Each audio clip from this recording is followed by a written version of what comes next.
All right, let's bring in our guest. Joining us this hour to discuss is defense attorney and former prosecutor Bob Bianchi. Bob, great to see you. Thank you so much here for joining us on the program. You know, this whole question, this line of questioning, there was some issue as to whether it was relevant, the idea of his sexuality. Why should that be relevant to this murder case? Well, the prosecution kind of made it front and center as to the motive as to why he would go about doing this. This line of questioning to the father, extremely important. Yeah, I got to tell you guys, great to be on with you first off. This case is really amazing to me as a prosecutor. I always look at a case like, how would I argue it as a prosecutor? How would I argue it as a defense lawyer? And when I used to do homicide cases as a prosecutor, I said, okay, now, Bob, be a defense lawyer, and how would you argue it? First, Michael, to your question, this prosecutor did an excellent example of cross-examination to bring out the salient points she wanted to through this father to reinforce the theme of the sexuality of this relationship without beating the father up, which could get you in trouble with a jury when you do that. But overall, I think that the sexuality and the motive is something that could be at play. But don't remember, a jury doesn't have to find motive in a case. I think they got bigger problems than this, and it comes down to this one number, guys, 556. 556 is the number I would have had blown up on that poster board, because that is the reference to the time that the defendant writes, how long does it take to strangle someone, right before he had left his home and right after he had gotten there. And that, to me, is the biggest piece of evidence, not whether he was having a relationship with this individual. And so that's why I question why the defense even called the father, because he made it sound so black and white to say, were you aware Timothy had an interest in men in 2022? No. Are you now? Yes. Bob, I don't understand how that helps the defense at all. I was thinking the same thing, Judge. You got to be very careful when you put this kind of witness on. If you ask me, based on the very limited and precise and strategic cross-examination of the prosecution, they did what every prosecutor wants to do on cross. They turned the defense witness into a prosecution witness. It provided no value.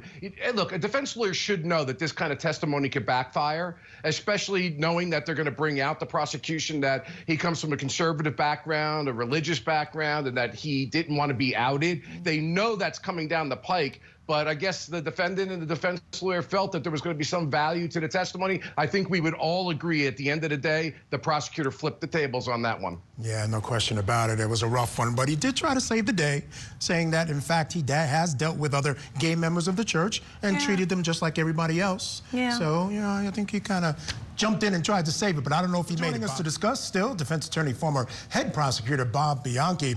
Bob, listen, and I know we're going to go in the same direction, that maybe this ended up being a win for the prosecution, but the defense had to call this witness. Part of their alibi is that he was going to get that wheelbarrow and that shovel to do some work on the properties for Pop-Pop, for the grandfather, and basically the grandfather verified that. He'd give him instructions, he'd go do it on his time. You had to get that in front of this jury.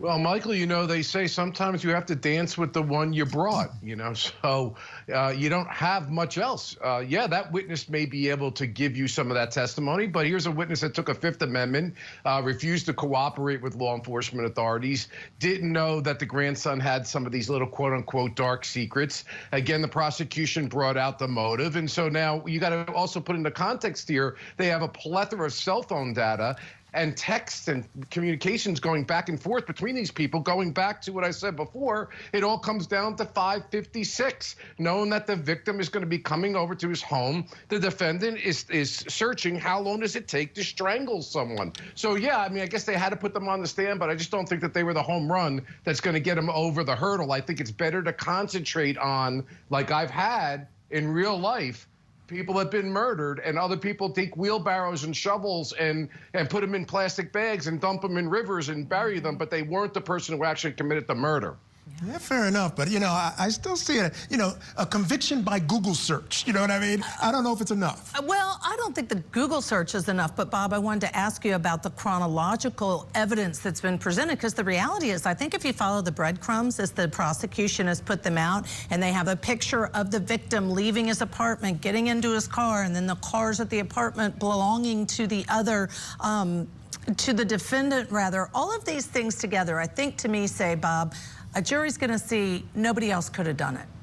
Yeah, Judge, excellent point. So this is exactly what we talk about with a circumstantial case. We don't have DNA here. We don't have direct evidence. We don't have a confession. So you're going to have to take facts. And a lot of people think circumstantial evidence cases are not provable. No, in fact, Judge, you know from giving a jury charge, sometimes a judge will charge that circumstantial evidence sometimes can be even more overwhelming than direct evidence. And that's exactly what the prosecutor's going to do here. And the breadcrumbs are exactly at 5:25. There's an argument going on back and forth. And this is in the morning between both the victim and the defendant. At 5:54, the prosecutor is going to argue. The victim says to the defendant, "I'm on my way over." That's 5:54. 8 minutes, 9 minutes later, the victim says to the defendant, "Open." We would argue, say, "Open your door." But 4 minutes before that, you got the defendant with the smoking gun message. How long does it take to strangle someone? And then, Judge, to your point, the geographical cell phone data showing the defendant going to the victim's home, the car being dropped off, and then on his way back being picked up by somebody else to bring it back to his apartment. It's all circumstantial, but it's strong.